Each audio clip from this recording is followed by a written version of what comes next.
ಒಂದ್ ಕೆಲಸ ಮಾಡೋಣ, ಸ್ಯಾಟರ್ಡೆ ನಾವು ಇಲ್ಲಿ ಸ್ಯಾಟರ್ಡೆ ನಾವು ಇಲ್ಲಿ 4 ಮಂದಿ ಬಿಟ್ಬಿಟ್ರೆ ಅಲ್ಲಿ ಹೋಗುತ್ತಾನ ಅಂತೂ 2 ನಿಮಿಷ. ಅಲ್ಲಿ ಹೋಗುತ್ತಾನ ಸರಿಯಾಗಿ ಬಿಡ್ತದೆ. ಮಳೆ ಫ್ರೆಂಡ್ ಅಪ್ಪ, ಮಳೆ ಬಂದ್ರೆ ಕಷ್ಟ. ಮತ್ತ ಮಳೆ ಎದಕ್ಕಂದ್ರೆ ನಿಂದ ಕಾಲಿಗರ ಬೀಳ್ತಿರೋ ಮರೆಯ. ಸುಮ್ನೆ ಸ್ವಲ್ಪ ಮಾತಾಡಕೊಂಡು ಒಳಗ್ ಹೋಗಿ ನೀನು. ನೀ ಹೇಳಿ ಯಾರ ಅವ್ರಿಬ್ಬರು ಬಂದ ದೋಸ್ತ. ಅಲ್ಲಾಗೋದಿಲ್ಲ.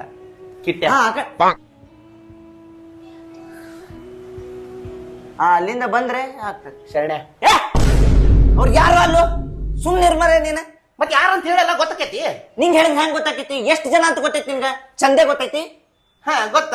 ಆ ಕಾಲೇಶ್ವರ ಮಗನ್ ಮಗ ಅವ್ರಪ್ಪ 2 ಸೆಟಪ್ಲಿ. ಹಲೋ, ನೀ ಹೇಳೆ. ಅದ